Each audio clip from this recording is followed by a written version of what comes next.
الشر كان يئوسا قل كل يعمل على شاقلته فربكم أعلم بمن هو أهدى سبيلا ويسألونك عن الروح قل الروح من أمر ربي وما أوتيتم من العلم إلا قليلا صدق الله العظيم. Assalamualaikum warahmatullahi wabarakatuh. Waalaikumsalam. Maha benar Allah dan segala firman-Nya. Untuk memasuki rangkaian acara selanjutnya yaitu pengisian.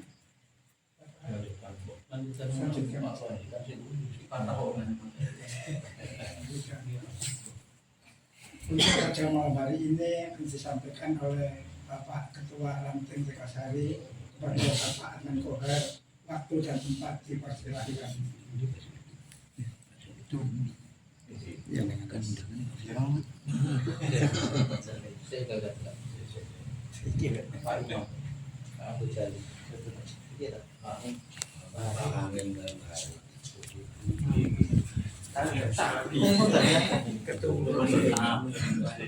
Jumat tadi ngobrol di saya.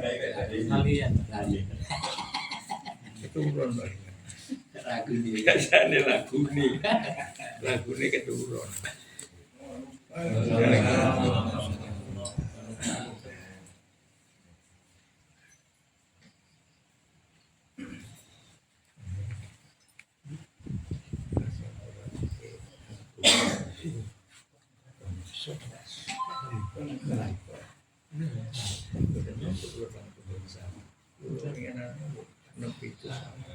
Wingi gini.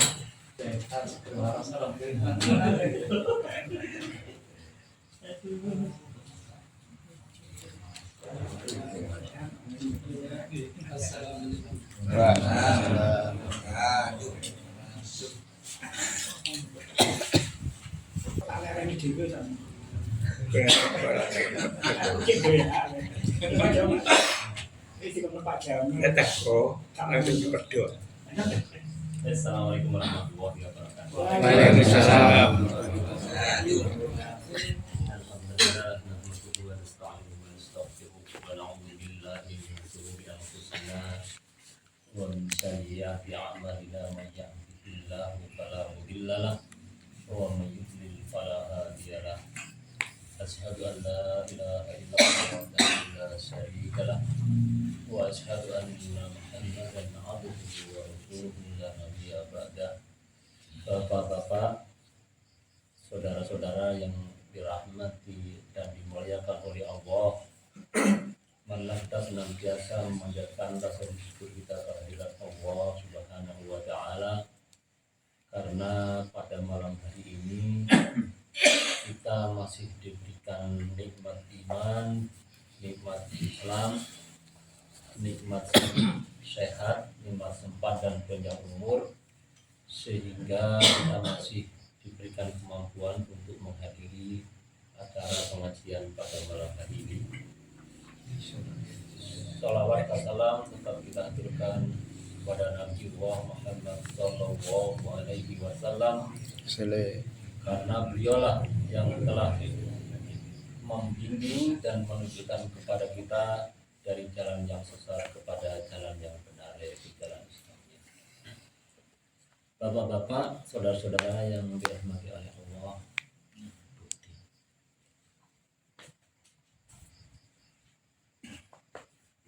marilah selalu mengkaji ilmu yang diturunkan oleh Allah melalui wahyunya, melalui Rasulullah Muhammad Sallallahu Alaihi Wasallam, yaitu berupa Al-Quran Al-Karim dan sunnah-sunnah Rasulullah Sallallahu Alaihi Wasallam, di mana Al-Quran dan sunnah ini adalah sebagai bimbingan kepada kita semua di dalam menjalani hidup di dunia, hidup juga kelak di akhirat. Sehingga mudah-mudahan setiap kita mengkaji ilmu ini senantiasa diridhoi oleh Allah Subhanahu wa taala. Amin. Bapak-bapak yang dirahmati oleh Allah, yang sebetulnya malam ini adalah yang mengisi Ustaz Sholihin.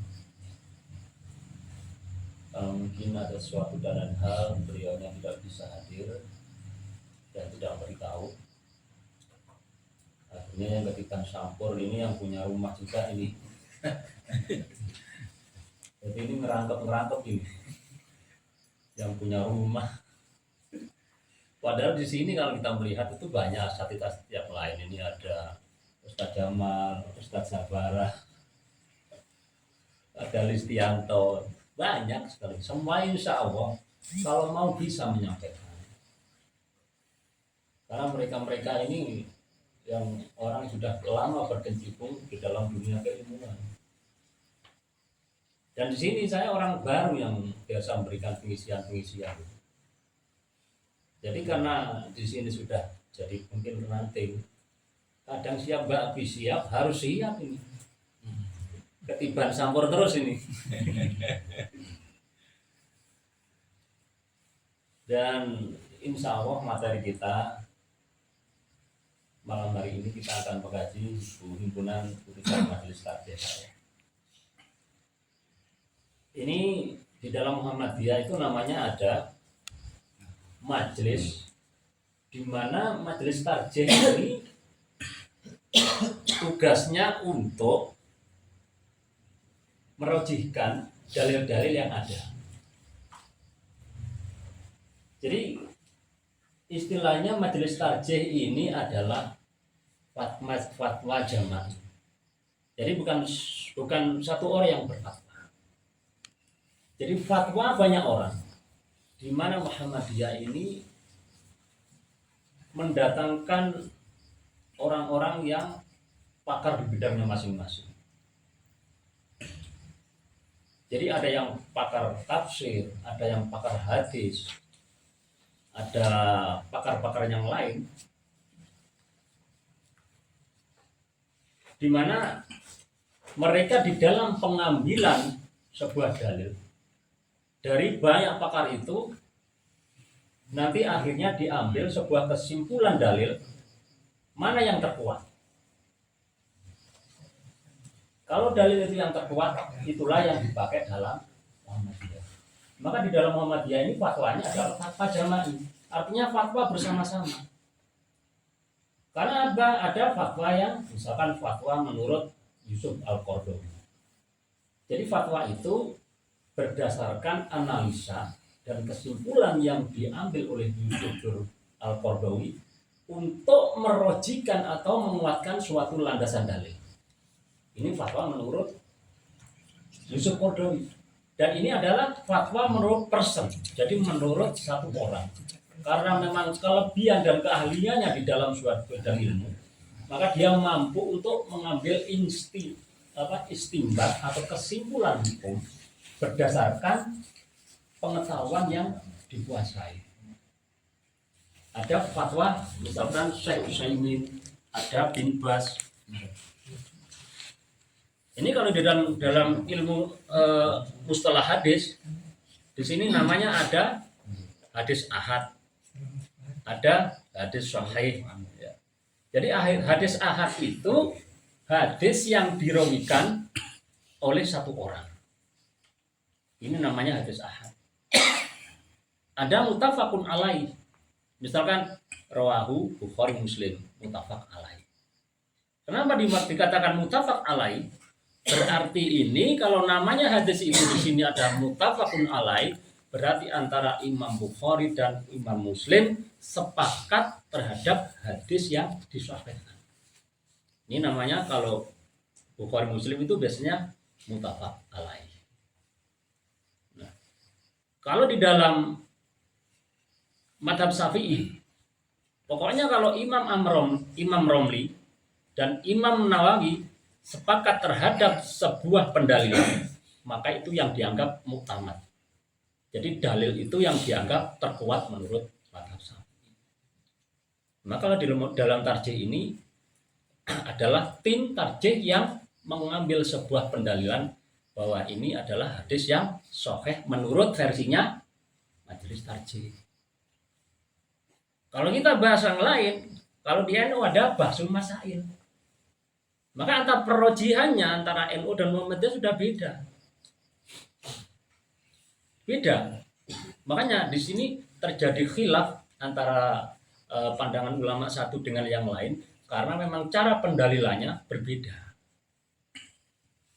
Jangankan itu, mungkin saudara-saudara kita yang belajar entah di Mesir, entah di Madinah atau Mekah, itu setelah pulang ke Indonesia, di dalam menyimpulkan sebuah dalil itu sudah beda-beda. Pernah saya tanya, loh ini kok kenapa kok yang meruji ini? Karena menurut syekh saya itu yang meruji ini. Terus yang lain lagi, loh kok nggak sama? Menurut syekh saya yang meruji ini. Jadi kita kalau sudah mengetahui dan memahami, menguasai sebuah ilmu, kita bisa dengan kemampuan kita itu menyimpulkan sebuah dalil. Bagi orang yang punya kemampuan. Jadi nggak syukur-syukur kita belajarnya masih belum menguasai, akhirnya mengambil kesimpulan dalil. Maka di sini kita itu bagi orang-orang yang awam seperti kita itu cuma itiba, cuma apa itunya mengekor apa yang dikatakan. Makanya kadang orang-orang awam itu dalilnya apa yang dikatakan gurunya. Karena apa? Dia tidak mampu untuk menyimpulkan atau mengistinbat tentang dalil-dalil itu. Maka di Muhammadiyah sini maka muncul namanya majelis tarjih ini adalah hasil dari keputusan majelis di mana ketika mengistinbat sebuah dalil itu mereka itu mengumpulkan banyak pakar. Misalkan kita sekarang bab fikih muamalah, bab fikih kontemporer, masalah jual beli, masalah hukum-hukum yang lain misalkan, maka didatangkan pakar juga yang di dalam apa fikih yang ahli tentang ekonomi syariah. Bagaimana hukumnya tentang misalkan GoPay, Gojek dan sebagainya. Ini kan masalah-masalah kontemporer. Maka didatangkanlah orang-orang mungkin dalam bidang syariah atau ulama yang lain. Akhirnya setelah kita berembuk mengambil kesimpulan dalil-dalil, diambillah dalil yang terkuat gimana. Hukumnya gimana GoPay, Gojek dengan tidak meninggalkan dari bagaimana pendapat ulama-ulama terdahulu. Karena ini sudah dibahas ulama terdahulu, karena apa? Cuma ulama terdahulu itu masih dalam tahapan teori. Dulu kan nggak ada zaman ulama-ulama terdahulu Gojek, GoPay, terus apa itu istilah-istilah yang sekarang itu bab muamalah nggak ada. Diambil kesimpulan hadis yang di pendapatnya ulama-ulama terdahulu disesuaikan dengan fikih kontemporer yang ada. Maka akhirnya dalam Muhammadiyah sendiri setelah didatangkan banyak pakar diambil kesimpulan apa? Setelah disusun jadilah kitab tarjih. Dan ini bukan madhab Pak ya, bukan madhab. Muhammadiyah itu madhabnya tarjih, bukan. Jadi ini adalah sebuah kitab yang disusun berdasarkan yang paling rojih menurut Muhammadiyah. Ini menurut ijtihad Muhammadiyah. Makanya saya tadi dengan NU sudah beda Pak. Basul masalah sudah beda Pak. Cara kita misalkan melakukan sholat, gerakan-gerakannya mesti ada khilaf di sana. Ketika ada khilaf itu sudah biasa. Sehingga masalah pengambilan sumber dalil tentang masalah fikih ini itu lebih luas Pak. Jadi maka di sana ketika kita bicara masalah fikih ini seperti mengurai benang yang ruwet. Jadi wangel golek ujungnya. Oh, ini kenapa kok begini? Itu kenapa kok begini? Itu kok begini? Itulah karena itu setiap dulu kalau kita bicara tentang 4 mazhab ini, mereka itu punya ijtihad masing-masing. Jangankan itu, ketika bagaimana Rasulullah ketika perang Khandaq itu kepada sahabatnya, la sholata al asro illa fi baini quraidah. Itu ketika ada Rasulullah. Itu aja untuk memahami dalil ini, ternyata sahabat itu berbeda-beda. Yang satu memahami dalil, jadi jangan sholat asar kecuali fi baini quraidah. Ini sebagian itu ada ketika asar berhenti semua pada sholat. Jadi sebagian ini memahami tentang hadis itu secara literal. Akhirnya ada sebelum di Bani Quraidah walaupun wis asar entek nggak sholat kalau tidak di Bani Quraidah. Yang lain walaupun sudah maghrib tetap karena belum sampai ke Bani Quraidah. Akhirnya sholatnya di sana, di jamaah. Ini aja ketika ada Rasulullah, kadang sahabat itu berbeda pendapat. Yang satu dipahami secara literal, yang satu itu dimaknai artinya itu cepet-cepet. Makanya cepet-cepet ketika asar itu sholat.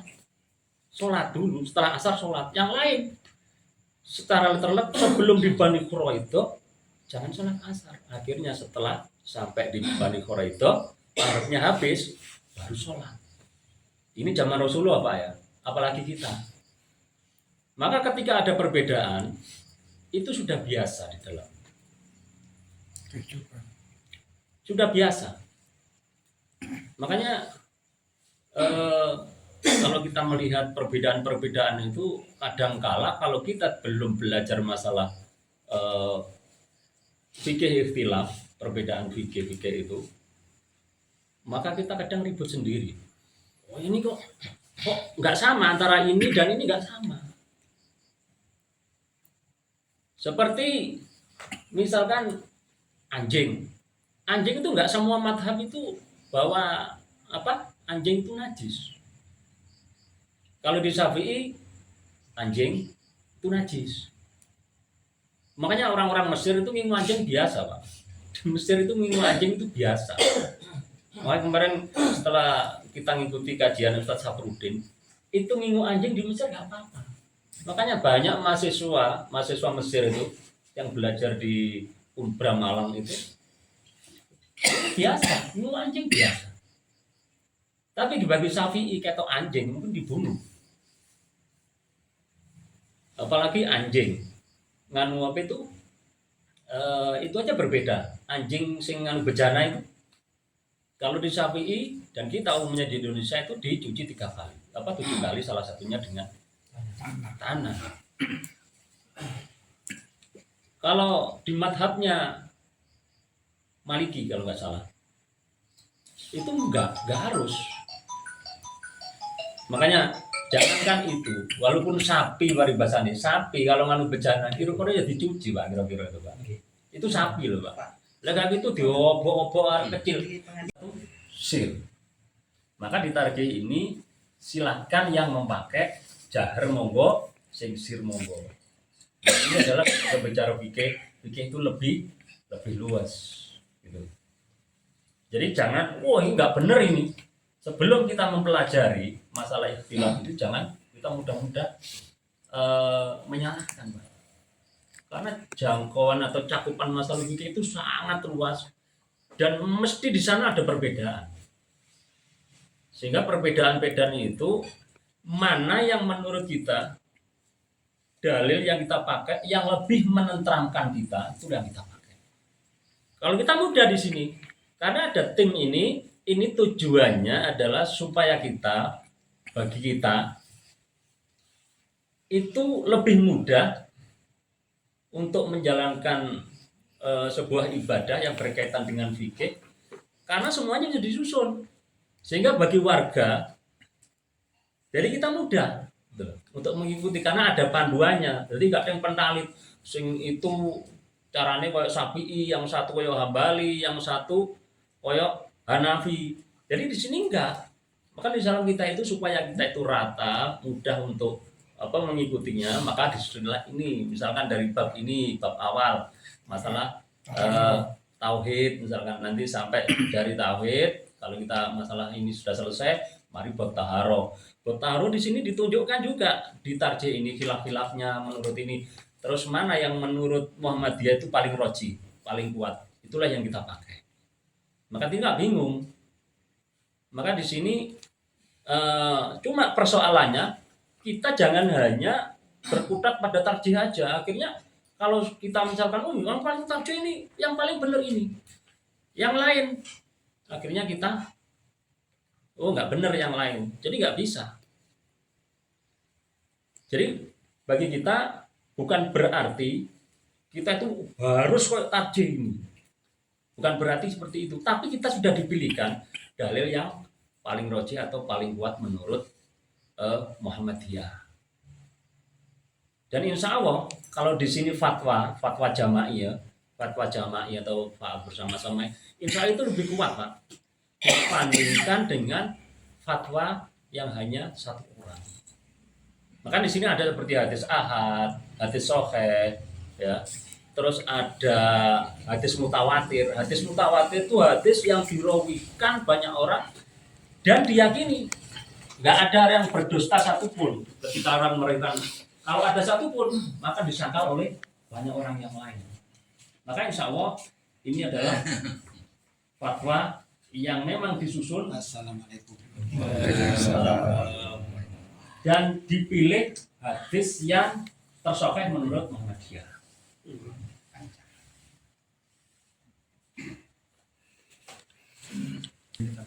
Ayo dilanjut. Terus lanjut ya. Nah, ini nanti selanjutnya akan kita bahas masalah tarjih ini, dimana kita nggak usah bingung, nggak usah pusing untuk mencari sumber pendalilan, karena kita sudah dipilihkan dalil-dalil yang menurut Muhammadiyah di sini adalah paling roji. Jadi makanya ini adalah bapak-bapak kita, para ilmuwan di bidangnya masing-masing, mereka itu sudah mengerahkan seluruh ijtihadnya untuk mengambil sebuah pendalilan yang paling roji. Jadi semuanya itu ijtihad Pak. Makanya sesuatu yang khilaf itu adalah semua ijtihad. Jadi kenapa Imam Syafi'i berbeda, Imam Hambali berbeda, Imam Malik, Imam Mari berbeda? Semuanya itu ijtihad. Terus yang benar yang mana? Karena ijtihad itu kalau salah pahalanya 1. Kalau benar pahalanya 2. Maka semuanya itu ijtihad. Kalau dipikir antara satu kok beda, terus yang bener sing ngendi? Ayo nanti pikir. Mesti gak semuanya benar. Tapi kan sudah mengerahkan seluruh kemampuan. Karena apa? Di sana itu ada celah untuk untuk ditafsirkan dengan beda tafsir. Jadi walaupun situ adalah dalilnya qat'i, jelas gitu loh. Ketika ada ruang yang bisa diperdebatkan, maka di sana mesti ada perbedaan. Makanya kami sing Syafi'i, apakah boleh misalkan seperti Syafi'i? Boleh. Boleh Syafi'i, menurut Syafi'i boleh. Boleh. Kalau kita kan enggak. Maka di tarjih ini kita bukan bermadhab tetapi bermanhaj. Bukan berarti kita enggak mengambil pendapat dalil-dalil ini dari madhab, mengambil, cuma caranya kita enggak mengfokuskan pada satu madhab. Bukan Syafi'i itu gitu loh. Sekarang contoh misalkan ketika Haji Jamal misalkan waktu tawaf, padahal di dalam Syafi'i ketika wudhu, ketika tawaf senggolan di sini maka wudhunya batal. Itu ketika mungkin Imam Syafi'i ketika membuat fatwa ini tidak membayangkan bagaimana orang naik haji seperti sekarang ini sing unjil-unjilan. Dulu mungkin arang-arang, jarang mungkin kata senggolan iso gitu loh. Tapi kalau sekarang ngenteni wudhu Pak, kasih tawaf ya Pak. Uyel-uyelan lanang wedok, ayo. Padahal kalau bukan mahram nyenggol itu dalam bagi Syafi'i itu membatalkan wudhu. Sebab syarat tawaf itu harus wudhu. Makanya apa yang diambil kesimpulan? Darurat. Sebetulnya bukan darurat itu Pak. Pindah madhab dari Syafi'i ke Hambali. Jadi soalnya diarani Hambali nggak mau darurat ini sekarang. Nggak boleh lah dikatakan darurat. Memang darurat benar. Jeluyan seperti itu. Akhirnya nanti nggak tawaf. Nah ini kembali lagi ini adalah masalah ijtihad Imam Syafi'i. Akhirnya beda-beda di dalam majelis ijtihad ini. Maka dalam masalah ini yang perlu kita pahami adalah kalau memang di antara masing-masing kita itu punya pendalilan yang menurut masing-masing itu roji kuat, itu kita nggak usah ribut. Jadi kita insya Allah kalau di sini seragam karena ada tarjih. Karena memang ini dibahas untuk bagi kita dari yang orang yang berpengetahuan sampai yang awam. Jadi nggak usah bingung. Kan ada kelompok-kelompok yang memang kadang antara satu dengan yang lain itu berbeda lagi pendapatnya. Kalau tidak ada takjih, kalau di NU ada baksul masail, dan itu sebagai tuntunan atau bimbingan bagi khususnya orang-orang awam. Makanya di sini perlunya kita tuh belajar masalah fikih istilah supaya kita tuh memahami.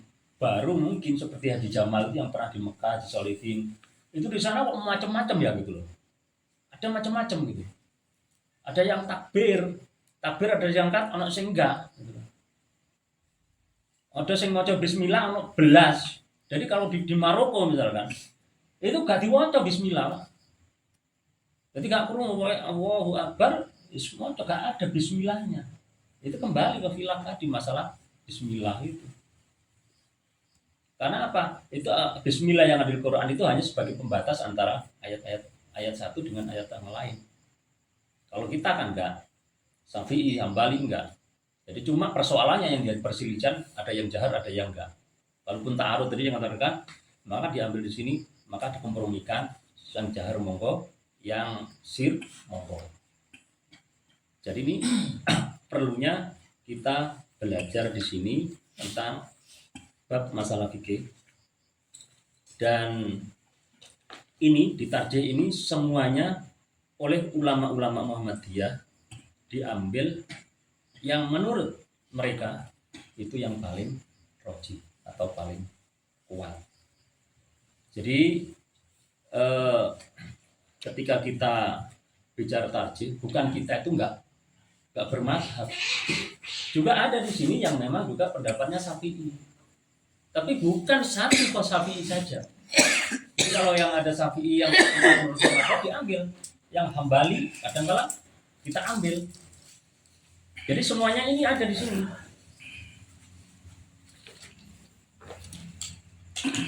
Maka juga kalau di dalam tarjih ini nanti juga ada disebutkan khilaf-khilafnya. Gak hanya satu, misalkan yang menurut tarjih ini paling kuat, juga ditunjukkan khilaf-khilafnya. Jadi ini perlunya kita di sini membuka wawasan yang luas supaya kita tidak terkungkung pada suatu pendapat, dimana kalau sudah kita kadang tidak belajar pendapat yang lain, seakan-akan itu kita kurang piknik atau kurang ngopi gitu.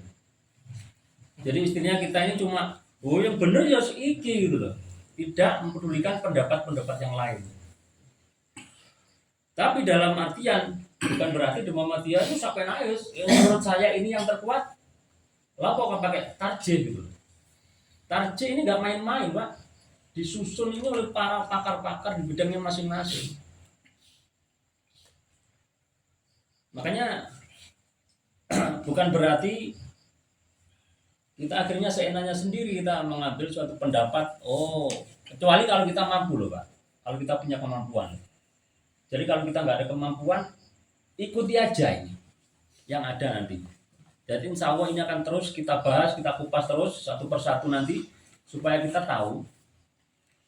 Karena dengan begitu maka wawasan kita akan semakin luas.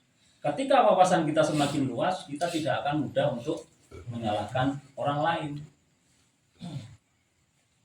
Jadi terbukti kalau di sini mungkin ada NU, ada Muhammadiyah, tapi ketika di Mekah Pak Jamal ini macam-macam orang caranya. Setelah kita pelajari, yaitu mereka itu mewakili mazhabnya masing-masing. Jadi kita nggak merasa, "Wah, itu sholat kok kayak ngono itu loh." Karena kita nggak menjumpai di sini. Jangankan itu, kalau di Indonesia mungkin pakaian sholat kita ya seperti ini, gitu. Songkokan, seperti ini. Orang di luar Indonesia, orang di luar mazhab yang lain mungkin beda. Seperti ibu-ibunya ya, kalau di sini pakai rubuh. Kalau kita misalkan di Mekah misalkan ada orang-orang Hanafiyah, itu kakinya terbuka, nggak harus ditutupi kalau Hanafi itu Pak. Sholatnya nggak harus ditutupi. Kalau kita kan selain ini telapak tangan dan muka kalau ibu punya. Kalau Hanafi enggak. Jadi makanya walaupun nggak bawa rubuh, pokoknya semua nutup di sini, ketok sikile, taruh ini itu sah menurut Hanafi. Mungkin asing bagi kita. Tapi kalau kita sudah belajar tentang perbedaan madhab, insya Allah kita nggak akan langsung menuduh oh nggak sah ini. Padahal di sini yang harus ditampakkan itu telapak tangan dan wajah. Lanjut terus. Mungkin dilanjut Pak Haji Solik ini. Ini tadi dadaan nih, jadi langsung syukur nyawat itu. Yang mimpin saya. Oh ya sudah. Siap. Ya mungkin yang saya sampaikan ini karena memang ya syukur langsung ditutup oleh Pak Yanto. Sedikit nanti akan kita kupas juga masalah tarjih ini secara panjang lebar. Dan mungkin sedikit yang saya sampaikan, mungkin kalau ada sesuatu yang perlu didiskusikan, mari kita berdiskusi sama-sama saya. Dari saya, atas kurangannya mohon maaf. Billahi taufiq wal hidayah. Wassalamualaikum warahmatullahi wabarakatuh. Terima kasih kepada Bapak Adnan Kohar yang telah memaparkan tentang monggo. Sedikit saja.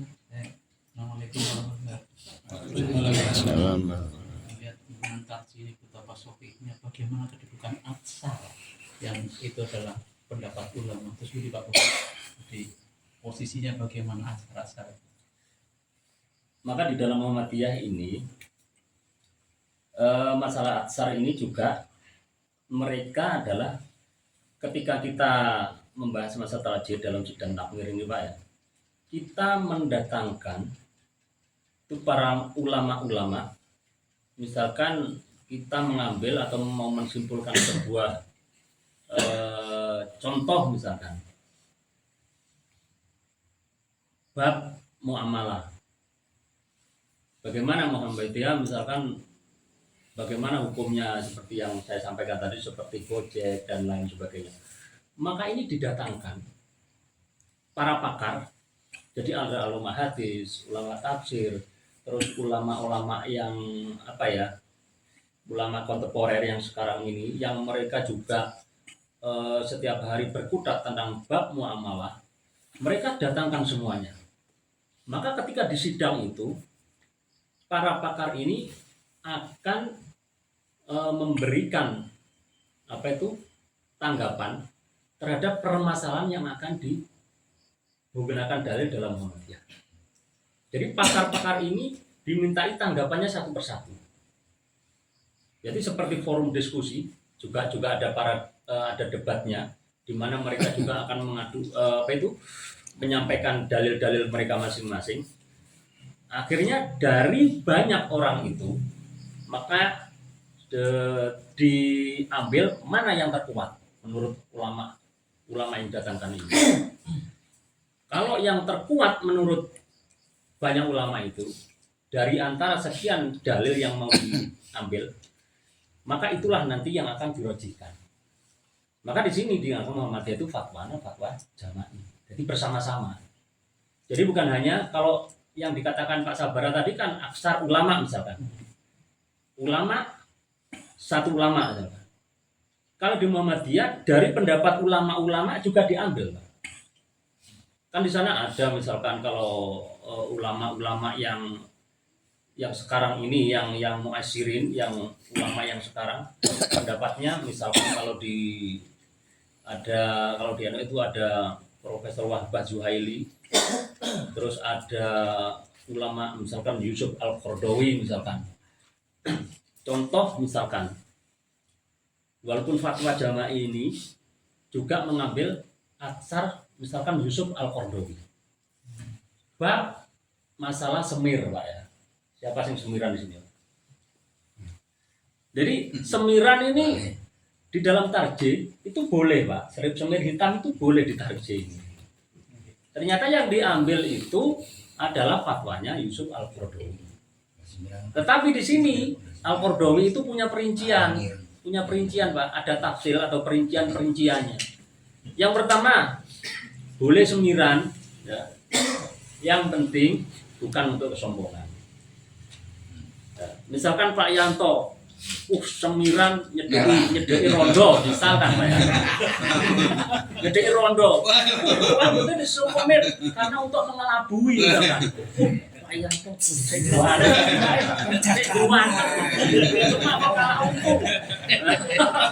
Jangan oleh. Malah oleh budule. Rondo malah ditulung. Nah, kalau nurut rondo, Dicukup Pak ya. kalau nurut rondo rambutnya jadi diwiringi teman-teman Pak. Cuma nggak ada sih nggak iso dianu untune Pak.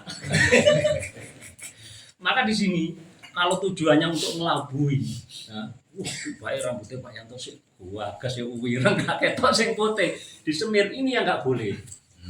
Yang kedua, kalau untuk perawatan nggak apa-apa Pak. Misalkan, ben gak nganu dirawat untuk perawatan. Dalilnya apa? Dalilnya ketika zaman Rasulullah dulu, ketika perang itu sing rambutnya tua-tua itu yang putih-putih, pahami misalkan itu disemir putih, semir putih, semir ireng. Supaya apa? Kalau ketok semir ireng kabeh, otomatis musuh itu gentar. Pasukannya Rasulullah rambutnya sik ireng kabeh, berarti sik enom-enom kabeh gitu loh. Itu hadis yang digunakan. Terus tafsir yang satu tadi bukan untuk apa ya? Bukan untuk mengelabui, yang kedua bukan untuk Sombong. apa? Yang kedua untuk perawatan. Gitu. Ini. Terus yang ketiga di situ tafsirnya Pak. Lek wis rahangin melorot, ini di situ nggak boleh. Karena nggak lucu kan? Lek wis rahangin melorot terus rambutnya pokoknya itu. Nah ini yang nggak boleh. Maka ini yang diambil tarjih di sini juga aksarnya ulama tadi. Dan ini kesimpulan banyak ulama. Nah, saya enggak boleh. Nah, sudah melorot kalau belum. Lah terus nek disemir katanya nyedeki sapa? Ora dipenting Walianto lagi. Nah itu Pak ya. Jadi dari pengambilan itu kadangkala dari sekian forum yang ada fatwa jami juga mengambil boleh pendapat satu ulama, misalkan kita akui ya keulamaan seperti Yusuf Al-Qaradawi dengan banyak sekali karangan-karangannya. Ini yang diambil, walaupun yang lain tidak boleh semir hitam. Alasannya juga ada. Boleh tetapi selain hitam, makanya semir abang. Ini yang diambil. Makanya jangan heran ketika ada khilafiyah di sini masalah pendalilan. Jadi aksarnya boleh kita dalam ini mengambil ini, cuma kan di situ di forum apa itu yang diadakan para ulama tadi, maka dia diambillah kesimpulan juga dari pendapat ulama terdahulu yang mana yang menurut forum itu paling rojih, paling kuat digunakan untuk pendalilan. Tetapi kalau di Baksul Masail itu nggak boleh, Pak. Sumir hitam itu nggak boleh. Harus selain hitam. Gitu. Jadi begitu Pak ya. Ya cukup. Langsung Saya mau ada Pak Haji Solikin. Oh, okay. Tadi pulang dari sholat Jumat, saya nyetel TV itu ada pengajian. Cuma untuk saya bingung. Kebetulan bicarakan tentang sholat At-Toha ayat 5 Pak Sol. Di situ disampaikan bahwa Allah bersemayam. Pengertian saya dengan bersemayam itu kan ada tempat. Padahal Allah itu tidak berwujud. Allah itu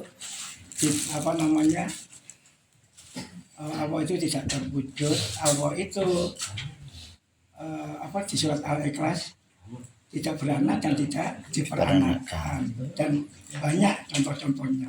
Cuma di situ ada kalimat Allah bersemayam. Pengertian saya bersemayam itu artinya ada tempat, sehingga banyak saudara kita kalau apa katanya di atas, karena di situ ada kalimat bersemayam di atas. Monggo Pak Sol mungkin bisa menjelaskan kepenasaran saya. Terima kasih. Waalaikumsalam warahmatullahi wabarakatuh. Tafakaru fil qalbi la tafakaru fi dzatihi. Kita kalau masalah itu kita yakin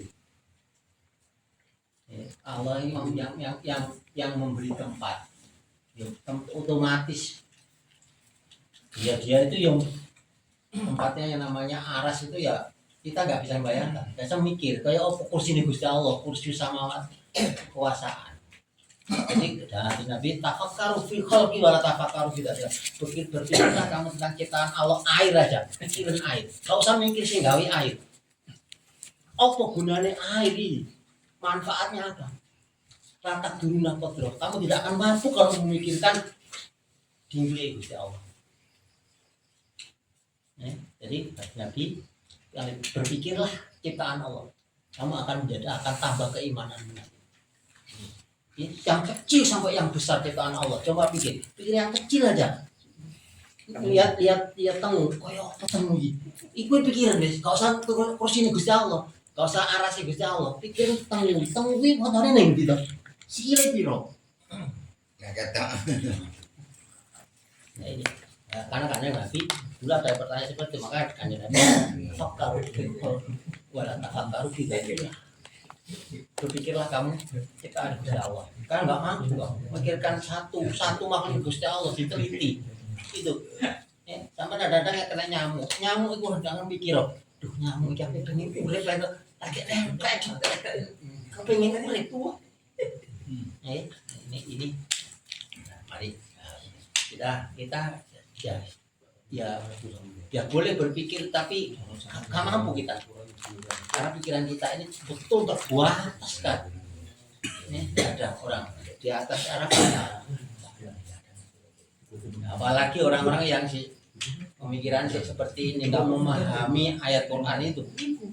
Quran itu nggak dipahami dengan nahu soroknya, manteknya, balagonya, ya tambah gendeng dewi jangan.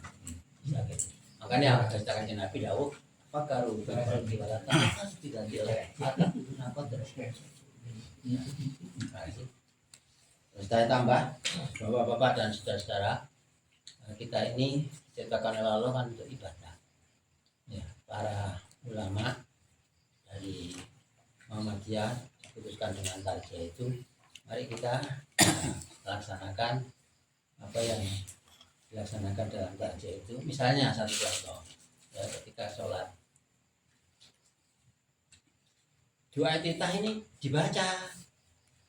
Kadang-kadang sunnahnya, kadang orang yang Allahu Akbar Bismillahirrahmanirrahim, nah, berarti doa iftitah dibaca ya.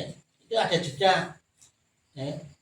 Kemudian baca tahiyat awal itu dalam tarjah itu sampai fil alamina innaka hamidum majid. Tapi nyatanya imam-imam kita yang di masjid kita itu sampai Allahumma sholli ala Muhammad ada ya boleh, itu boleh. Tapi kalau saja itu sampai bila alamina innaka kami dimaji. Kemudian yang terakhir, tahiyat yang terakhir itu yang ditaja itu ada doa yang terakhir, Allahumma inni a'udzubika min adzabil jahannam wa min adzabil qabri wa min fitnatil mahya wal mamat. Itu enggak dibaca oleh imam-imam kita itu. Buktinya itu cepat sekali kalau baca tahiyat. Apalagi Fatihah rukun sholat ini. Ya betul, Fatihahnya akan ditanggung imam, tapi marilah ketika kita membaca, saya sering-sering mengingatkan tapi banyak tidak pernah pada imam-imam. Jadi Fatihah sing rakaat ketiga atau keempat ini marilah, gak usah kesusu. Jadi baca seperti Fatihahnya, seperti Fatihah sing rakaat pertama dan rakaat kedua. Tapi kan tidak dikeraskan. Sehingga saya kayak Pak Hamim, jelas pondal-pondal gak mari saya teko Ar-Rahmanir-Rahim wis Allahu Akbar imam. Paman Pak Haji. Iki Pak Hamim lagi ngatur krek-krek gitu. Pakai maca bismillahirrahmanirrahim Ar-Rahmanir-Rahim Allahu Akbar.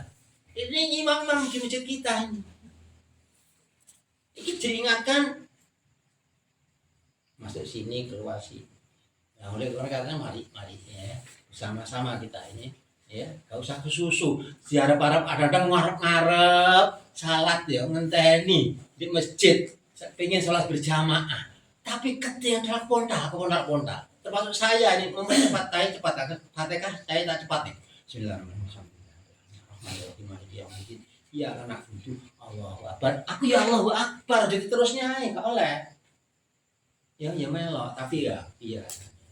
Jadi nyatanya tak kabeh jamaah itu rasane kira-kira ya begitu. Ya lek sing lek dadi imam ya meneng sirah ngenteni lek wis ngeprong ada kabeh macam-macam. Jadi mari yang merasa jadi imam. Ini mereka usah kesusu sholat, kita usah kesusu. Jadi Fatihah ini dibaca makmumnya yang bayar rakaat yang kamu nilai ini juga kesempatan. Sebab dalilnya kasah yang kamu membaca ini dalil itu kan untuk sholat sendiri ya, sampai berjamaah harus ditanggung imam. Tapi yo menem-menem masih nanggung kuat, nanggung sing rong rakaat ae wis. Iya. Sing lalu iku ditanggung pisan ya ben padha di kesempatan mudah-mudahan. Iki demikian Bapak-bapak dan saudara sedikit mari kita dalam melaksanakan sholat ini adalah intinya ibadah. Karena itu mari ya, kita ngaji dikaji, insyaallah kita akan lebih baik. Tapi kita tujuannya adalah ibadah. Dari ibadah ini ada contoh dari Rasulullah SAW, di sahabat contohnya pada ulama sampai pada para ustaz yang betul-betul mempelajari fikih. Demikian saya sampaikan. Assalamualaikum warahmatullahi wabarakatuh. Terima kasih kepada Pak Haji Solikin yang telah memberikan penjelasan dan apa yang saya sampaikan tadi sehingga saya paham bahwa itu tidak harus kita pikirkan. Untuk rangkaian acara selanjutnya yaitu pengumuman untuk 2 Jumat yang akan datang pengajian Panceng Muhammadiyah Sekasari menurut jadwal bertempat di rumahnya Pak Ngadiman karena Pak Ngadiman tidak hadir untuk jadwal pengajian menyusul. Jadi saja masjid ya. Nanti kalau Pak Ngadiman siap dengan buat, kalau enggak ke rumahnya siapa yang tahu pengurus. Ya gitu Mas ya. Terus untuk infak pada malam hari ini? Infak malam hari ini mendapat 85.000 ditambah saldo yang kemarin pendapatan 30. Aku tambah lagi Mas. Ya udah nasi kayak karton. Karena Jadi infak malam hari ini ditambah dengan Bapak Haji Solikin ini 130.000 rupiah. Alhamdulillah ya Allah. Terus ini ada tambahan Pak organisasi ini Pak. terus Pak Ponijan, terus kita nih Pak Jamal nih. Pak Haji Jamaluddin, terus Mas Dwi, Pak Solihin Rohani, Pak Haji Solihin, terus itu Pak Hamim nih. bukan Pak, itu penyanyi Pak Haji Solihin. Oh, enggak. Betul mana? Ya, itu penyanyi Pak Haji Solihin yang dilihat. Lagi saya Cirulu Fatma. No. Ini nanti Iki siapa iki? Pak Kohar. Pak Kadri turun ya? Karena itu Oh iya. Pak Tohar. Masih ada sisa 2 lagi monggo yang belum. ya nanti sampai ke Pak Ngatiman, Pak Imam kan itu. Oh iya, Pak Atiman ya. Kita masih. Masih. Sisi Pak Ngatiman. Oke. Kalau sisa sisi Pak Ngatiman iki Pak Sis.